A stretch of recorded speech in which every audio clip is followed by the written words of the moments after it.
सीमा पर सन्नद्ध जवानों की, जल थल और वायु सेना के प्रमुख सैन्य अभियानों की उपक्रम है ये बलिदानी रणवीरों के यशगान का। यह मंदिर है शौर्य पराक्रम त्याग और बलिदान का। शौर्य स्मारक, शौर्य स्मारक, शौर्य स्मारक, शौर्य स्मारक।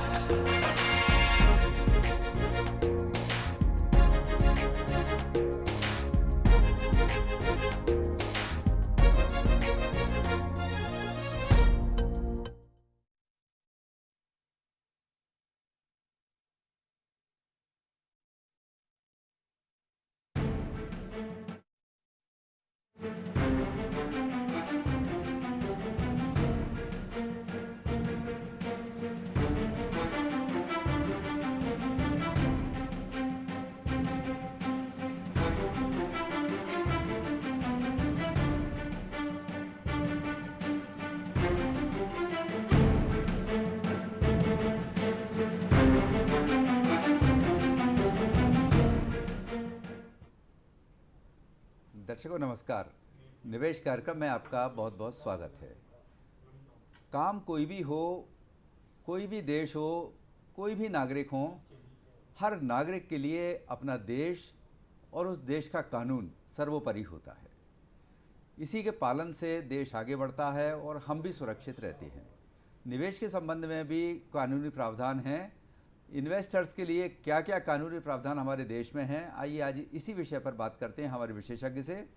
आज हमने अपने स्टूडियो में आमंत्रित किया है श्री अरविंद शर्मा जी को। नमस्कार अरविंद शर्मा जी, स्टूडियो में आपका बहुत बहुत स्वागत है। Thank you. वित्तीय विशेषज्ञ हैं और निवेश से संबंधित कानूनी प्रावधानों के बारे में आप जो भी जानकारी चाहते हैं आप सीधे टेलीफोन कर सकते हैं। नोट कीजिए हमारे फ़ोन नंबर्स 26600049 हमारे यहाँ का टेलीफोन नंबर है, और भोपाल के बाहर के दर्शक यहाँ का STD कोड 0755 लगाकर 26600049 नंबर डायल कर सकते हैं। टोल फ्री नंबर भी आपके लिए उपलब्ध रहेगा 1800-233-0040। तैयार हो जाइए फ़ोन करने के लिए। और निवेश और निवेशकों के लिए क्या हमारे देश में कानूनी प्रावधान हैं, इस विषय पर आज आप हमसे फ़ोन पर सवाल कर सकते हैं। तैयारी रहिए फ़ोन करने के लिए। और अरविंद जी, जब तक हमारे कॉलर तैयार होते हैं फ़ोन करने के लिए, तब तक हम बातचीत करते हैं कि हर सब्जेक्ट के, हर क्षेत्र के, हर परिस्थिति के हमारे यहाँ कानूनी प्रावधान हैं। जी बिल्कुल। तो इन्वेस्टमेंट के संबंध में क्या क्या कानूनी प्रावधान हमारे देश में हैं जो हर इन्वेस्टर्स के लिए, सुरक्षा के लिए लाभदायक है? फर्स्ट ऑफ ऑल सर, मैं आपको ये बताना चाहूँगा कि अगर हम निवेश की बात करते हैं तो 3 बॉडीज़ इंडिया के अंदर हैं। मैं इन्हें ब्रह्मा विष्णु महेश बोलता हूँ अपने देश का। RBI है, IRDA है और साथ में सेबी है, security exchange board of India. और इन तीनों ही गवर्नमेंट बॉडीज़ ने बहुत सारे ऐसे प्रावधान और कानून बना रखे हैं जिसको निवेशक यूज़ कर सकता है। अगर उसे पता है तो वह इनका उपयोग कर सकता है। अगर एग्जाम्पल के लिए मैं आपसे बात करूँ तो security exchange board of India ने काफ़ी सारे नियम रेगुलेशंस बना रखे हैं। अगर कोई व्यक्ति किसी शेयर में इन्वेस्ट कर रहा है तो इन्वेस्ट करने के पहले वो उस शेयर के बारे में बात कर सकता है, पढ़ सकता है डिटेल में जाकर के। उसे डिटेल में पता चल जाता है शेयर के बारे में कि कहाँ कौन से शेयर में उसे इन्वेस्टमेंट करना चाहिए। साथ में अगर वो म्यूचुअल फंड के अंदर इन्वेस्टमेंट करना चाह रहा है तो उसे म्यूचुअल फंड में इन्वेस्टमेंट करने से पहले भी किम हो गया कि इन्फॉर्मेशन मेमोरेंडम पढ़ना चाहिए, उसके ऊपर ध्यान देना चाहिए। और साथ में वो जिस व्यक्ति के द्वारा इन्वेस्टमेंट अपने करवा रहा है, ये उसका राइट है कि वो उससे सारे कानून और नियमों के संबंध में बात करे और उसको समझे। जी जी। अब आपने ब्रह्मा विष्णु महेश जो जिक्र किया जी, तो सेबी तो खैर बहुत लोकप्रिय है और लोग जानने लगे हैं सेबी के बारे में।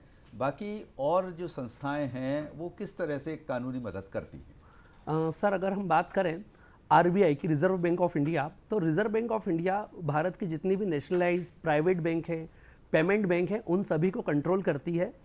और RBI का बेसिकली जो काम है, बैंकों को तो रेगुलेट करना है ही है, साथ में जो कस्टमर्स हैं जो बैंकों के अंदर अपने ट्रांजैक्शन कर रहे हैं, अकाउंट ओपन करते हैं, उनकी भी सुरक्षा करना RBI का दायित्व रहता है, काम है। तो कुछ ऐसी क्यूरीज होती है, कस्टमर के साथ में प्रॉब्लम रहती है जो बैंक के अंदर कस्टमर को फेस करना पड़ती हैं। जैसे अकाउंट के अंदर उसे चार्जेस लग जाते हैं। कई बार ऐसा होता है कि जब आप सेविंग अकाउंट ओपन कर रहे हैं अपना, तो आपको पता नहीं चलता है कि अगर अकाउंट में आप बैलेंस मेंटेन नहीं कर पाते तो क्या चार्जेस आपको लग रहे हैं।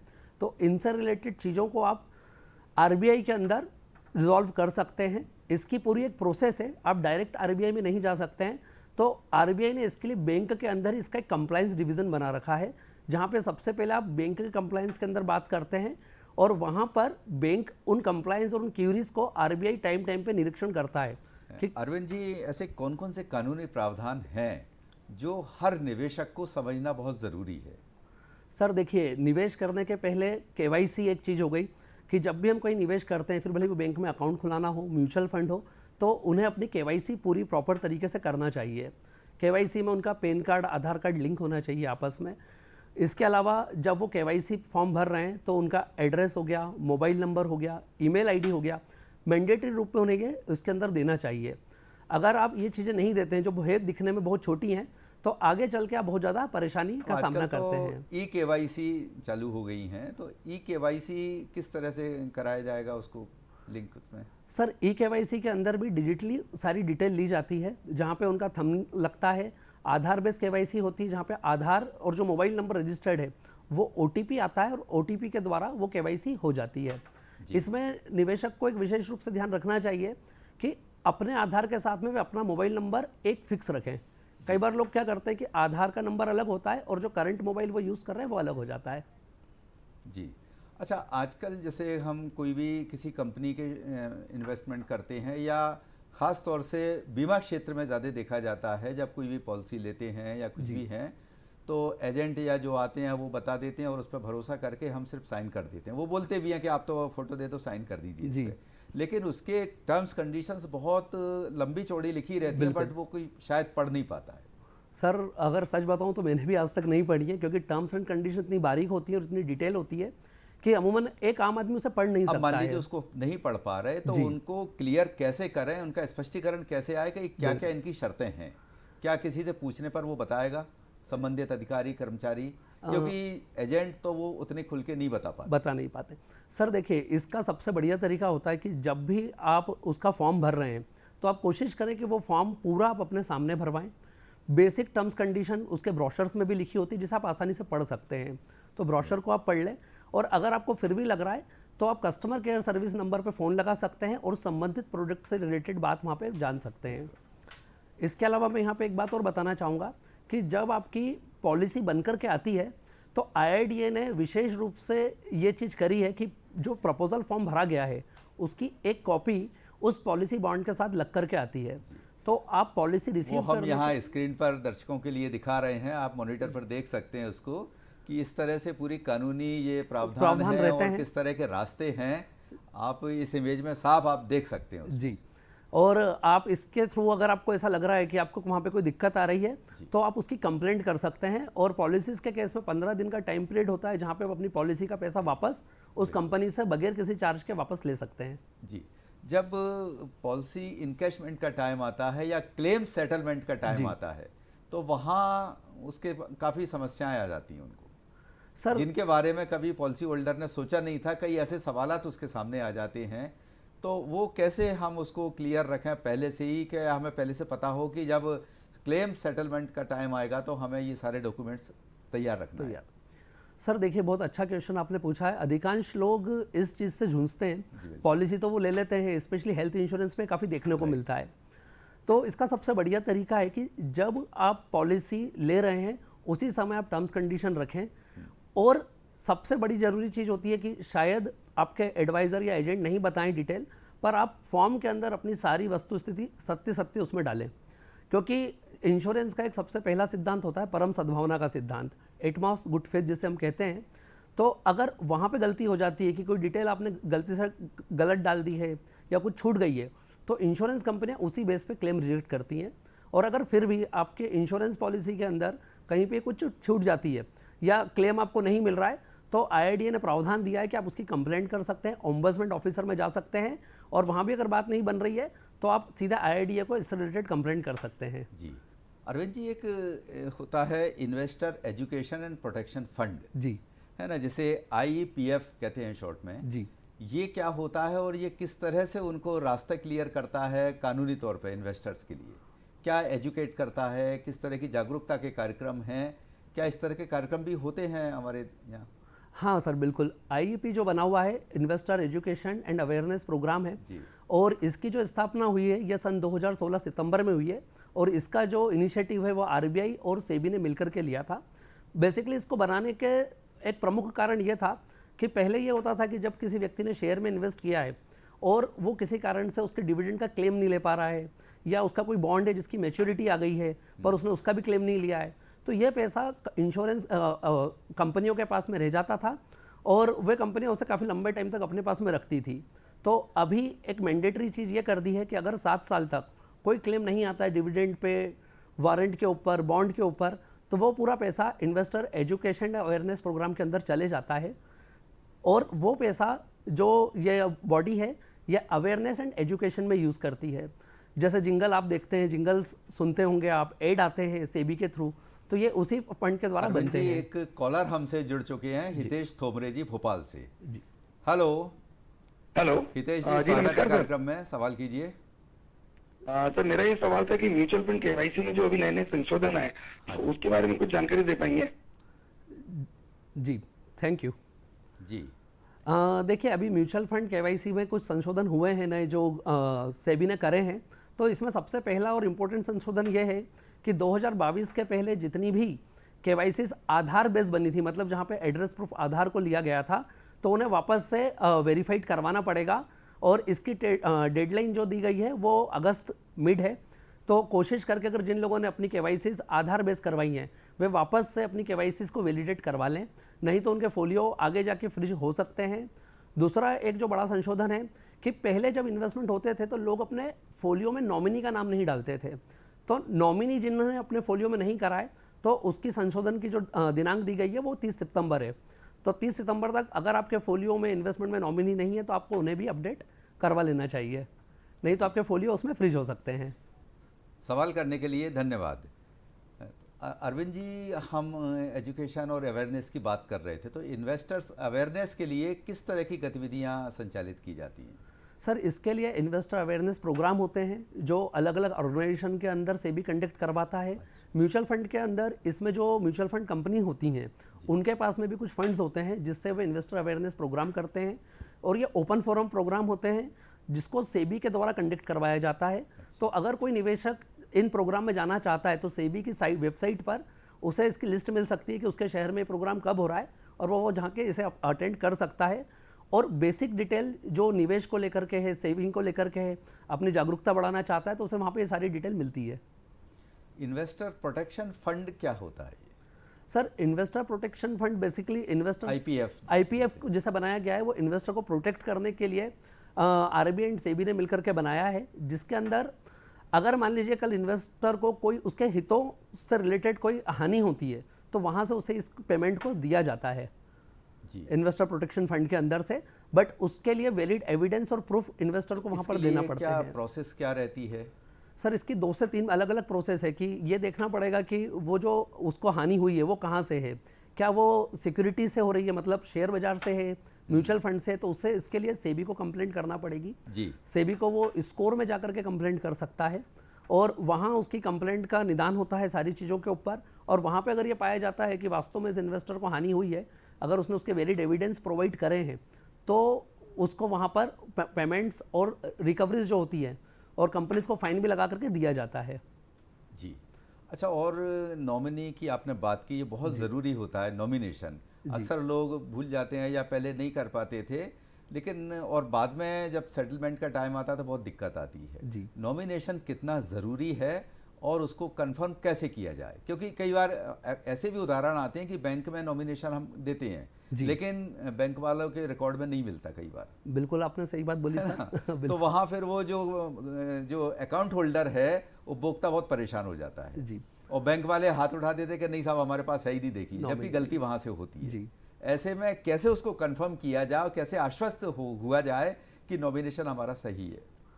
सर देखिए, इसका सबसे पहला प्रोसीजर तो ये है कि आप भले ही बैंक में सेविंग अकाउंट ओपन करें, म्यूचुअल फंड में निवेश करें, इंश्योरेंस पॉलिसी लें, वहाँ पे नॉमिनी आप डालें, और अगर आपके पुराने अकाउंट हैं या पुराने इन्वेस्टमेंट हैं तो आप वहाँ पर जाकर के एक लेटर निकाल करके दे देते हैं जहाँ पे आपको आपके नॉमिनी का नाम पता क्योंकि चल ये जाता है। प्रॉब्लम क्यों आती है अरविंद जी, वो हिडन होता है। हाँ। आपका उसका अकाउंट होल्डर का नाम पासबुक पे दिखेगा, सब कुछ दिखेगा, लेकिन नॉमिनी का कहीं नाम नहीं होता है तो उसको भी पता नहीं चल पाता। कहीं बैंक से रिकॉर्ड भी मिसप्लेस होता है या कुछ भी मिसप्रिंट हो गया तो वो समझ में नहीं आ पाता है। सर ये जो प्रॉब्लम होती थी, आज से अगर हम बात करें 1 दशक पहले की, तो 1 दशक पहले टेक्नोलॉजी इतनी विकसित थी नहीं, तो बैंकों के अंदर जो अकाउंट ओपन होते थे उसमें फिजिकल में नॉमिनी का नाम डाल दिया जाता था या छोड़ दिया जाता था। पहले नॉमिनी को इतना इंपॉर्टेंस दिया भी नहीं जाता था, बट जिस तरीके से अभी सेबी ने इसको एक बहुत मैंडेटरी नियम बना दिया है कि नॉमिनी होना बहुत ज़रूरी है, बगैर नॉमिनी के इन्वेस्टमेंट भी आने वाले टाइम में नहीं होंगे। तो नॉमिनी और पुराने अगर किसी के इन्वेस्टमेंट हैं या किसी ने बैंक अकाउंट ओपन कर रखे हैं, स्पेशली मैं यहाँ बैंक अकाउंट की बात करूँगा, और दूसरी मैं एक इंपॉर्टेंट बात करूँगा लॉकर की, क्योंकि लॉकर एक ऐसी चीज़ है जिसके अंदर कई बार निवेशक जान करके अब नॉमिनी नहीं बनाता है। उसे लगता है लॉकर मेरा पर्सनल है, मैं नॉमिनी बना दूंगा तो वो आके खुद ऑपरेट कर लेगा। और हमारे सामने ऐसे कई केस आते हैं जिसके अंदर लॉकर है और लॉकर के अंदर नॉमिनी नहीं है। तो अगर ऐसे कोई लॉकर्स हैं तो आपको जाना चाहिए बैंक से, और बैंक से जाकर के अपने नॉमिनी के बारे में उसमें पूछना चाहिए। अगर आप खुद ऑनर हैं उस लॉकर के या उस अकाउंट के, तो बैंक डेफिनेटली आपको आपके नॉमिनी के बारे में बताएगा, और अगर आप नॉमिनी चेंज करना चाहते हैं तो वो आपकी पूरी फॉर्मेलिटी भी कंप्लीट करके वहाँ पर देगा। तो नॉमिनेशन बहुत ज़रूरी है ताकि आप आगे आने वाले कानूनी पचड़ों से भी बचें और कानूनी रूप से आप मजबूत हों, आपका क्लेम सॉलिड होता है वाला। सर क्लेम भी सॉलिड होता है, और दूसरा जो कुछ लीगल इश्यूज बाद में आ जाते हैं, जैसे मैं अगर आपको एक एग्जांपल बताता हूँ, आपको मतलब शायद आश्चर्य होगा कि लॉकर के अंदर अगर नॉमिनी नहीं है तो आप ये मान के चलिए कि व्यक्ति की मृत्यु होने के पश्चात उसका जब लीगल वारिस वहाँ पर जाता है तो उसे सक्सेशन बनवा के लाना पड़ सकता है। और कई बार तो नेशनलाइज बैंकों में या बैंकें व्यक्ति को बोलती हैं कि भैया लॉकर ऑपरेट करने के लिए आप हमें गारंटी दीजिए, क्योंकि लॉकर के अंदर जो सामान होता है वो जरूरी नहीं कि उसी व्यक्ति का हो सकता है किसी और का भी हो, तो बैंक वहाँ पर लीगल लाइबिलिटीज़ अपने ऊपर लेना नहीं चाहती हैं। जी, चंद्रेश खरे जी भोपाल से फोन लाइन पर हैं, हमारे रेगुलर दर्शक हैं ये। अच्छा जी चंद्रेश जी, स्वागत है कार्यक्रम में। सवाल कीजिए सर। सर नमस्ते। नमस्ते सर। नमस्ते चंद्रेश जी, स्वागत है। सर मेरा अरविंद जी से मेरा सवाल है, मैं ये जानना चाहता हूँ कि म्यूचुअल फंड में जी नॉमिनी का होना ये अभी हम नॉमिनी की बात कर रहे हैं, लेकिन इनका सवाल है म्यूचुअल फंड से संबंधित। तो म्यूचुअल फंड में नॉमिनी का होना कितना ज़रूरी है और उसका प्रोसीजर भी क्या है? जी सर, म्यूचुअल फंड के अंदर नॉमिनी का होना बहुत ज़रूरी है। नॉमिनी आपको बनाना ही बनाना चाहिए। प्रोसीजर बड़ा सिंपल है नॉमिनी बनाने का, कि जब म्यूचुअल फंड में आप इन्वेस्ट करते हैं तो उस समय जो फॉर्म हम भरते हैं उस फॉर्म में नॉमिनी का कॉलम होता है, तो आपको वहाँ पे अपना नॉमिनी डालना चाहिए। अब अगर आपने कुछ पुराने निवेश अपने कर रखे हैं म्यूचुअल फंड में और आप अगर ये जानना चाहते हैं कि उसमें नॉमिनी कौन है, तो उनके फोलियो नंबर से स्टेटमेंट जब आप निकालेंगे तो आपको वहाँ पे नॉमिनी का नाम दिख जाएगा, तो आप पता कर सकते हैं कि वहाँ नॉमिनी कौन है। और अगर मान लीजिए म्यूचुअल फंड के अंदर नॉमिनी नहीं है और क्लेम आ जाता है, तो उस केस में वो क्लेम एकदम पास नहीं होगा। सक्सेशन सर्टिफिकेट बनवाना पड़ता है जो कोर्ट से बनता है, जो 6 महीने से 12 महीने की प्रोसेस है और जो काफ़ी कॉस्टिंग की है। मैं एक एग्जांपल और देना चाहूँगा कि अगर मान लीजिए आपके म्यूचुअल फंड में 50 लाख रुपए थे और उसमें नॉमिनी नहीं है, तो सक्सेशन सर्टिफिकेट बनवाने की कॉस्ट कम से कम 6% होती है, जो कोर्ट फीस होती है, जो कोर्ट आपसे लेती है, आपके नॉमिनी से लेगी उस समय पे। बिल्कुल। तो नॉमिनी बहुत ही ज़्यादा मैंडेटरी है म्यूचुअल फंड में भी। कोर्ट के भी आपको चक्कर लगाना पड़ेंगे, एडवोकेट से फिर आप हायर करो, ये वो बहुत सारे उसमें कानूनी पचड़े होते हैं, बहुत ज़्यादा है। इसलिए कानूनी पचड़ों से बचने के लिए कानूनी सुरक्षा का तरफ ध्यान देना चाहिए बिल्कुल शुरू से, स्टार्टिंग से। जी। अच्छा, म्यूचुअल फंड की अभी बात चल रही थी अरविंद जी, तो म्यूचुअल फंड एमफी की क्या भूमिका होती है? सर एमफी की बहुत ज़बरदस्त भूमिका है। एमफी स्पेशली जो रेगुलेट करती है फंड हाउसेस को रेगुलेट कर रही है। अच्छा। इसके बाद जो म्यूचुअल फंड डिस्ट्रीब्यूटर्स हैं उनको रेगुलेट करती है। टाइम टाइम पे अपने सर्कुलेशन से एमफी लेकर के आती रहती है। निवेशकों के हित में एमफी काफ़ी काम कर रही है। अगर आप बात करेंगे जागरूकता की, तो म्यूचुअल फंड सही है जैसे कैंपेन भी अभी एमफी यहाँ पर रन करती है, जो बहुत कॉमन है और लोगों ने देख रखे हैं। और अगर आप बात करेंगे तो कोई भी अगर म्यूचुअल फंड इन्वेस्टमेंट लेकर के आता है या अपना कोई फंड लेकर के आता है, तो इन सारी चीज़ों के ऊपर बारीकी से नज़र एमफी रखता है और एमफी के ऊपर से भी इन सब चीज़ों को बहुत ही बारीकी से कंट्रोल करके चलता है। जी जी जी। अभी नॉमिनी की आपने कह रहे हैं कितना महत्वपूर्ण है, लेकिन कई ट्रांजैक्शन, कई व्यवहार, खास तौर से आर्थिक व्यवहार कुछ ऐसे होते हैं कि परिवार में भी कई बार किसी ऐसी परिस्थिति आ जाती है कि सबको नहीं बताया जाता, जो मुखिया होते हैं या जो भी कोई व्यक्ति जो कर रहा है, तो ऐसी स्थिति में क्या किया जाए कि वो उनको बताना भी नहीं चाहता या किसी को कोई गिफ्ट देना चाहते हैं, सरप्राइज देना, कुछ भी है, इंटेंशन भले ही उनका फेयर रहता है, लेकिन बाद में देखो ये जीवन का भरोसा नहीं रहता, अगर कोई ऐसी मिस हैपनिंग होती है उनको दिक्कत आती है, ऐसी स्थिति में क्या किया जाए? सर देखिए, बहुत अच्छा सवाल आपने करा है और ये कॉमन मुद्दा है, मतलब हमने कोविड में भी इसको काफ़ी ज़्यादा देखा है, फेस करा है। तो इसका सबसे पहला तरीका तो ये है कि आप अगर जिसे नॉमिनी बना रहे हैं तो एटलीस्ट आप उन्हें अपने निवेश के बारे में बिना संकोच के बताएं कि आपने कहाँ निवेश कर रखा है, कौन सी पॉलिसी ले रखी है, म्यूचुअल फंड आपने कौन कौन से ऑप्ट कर रखे हैं।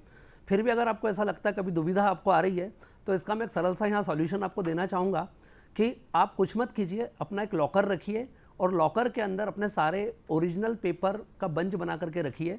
हो सके अगर आपने अपना कोई एक फाइनेंशियल एडवाइज़र अपॉइंट कर रखा हो तो उसकी एक फ़ोटोकॉपी का सेट आप उसको दीजिए और आपके नॉमिनी को उसका नंबर और अपने लॉकर का नंबर जहाँ पे आपने उसे नॉमिनी बना रखा है ये विशेष रूप से उसे दीजिए। अच्छा, कई बार विल बनाई जाती हैं जी। या जैसे वसीयत वगैरह होती है, तो क्या वहाँ से ये कुछ सपोर्ट मिल सकता है इनको?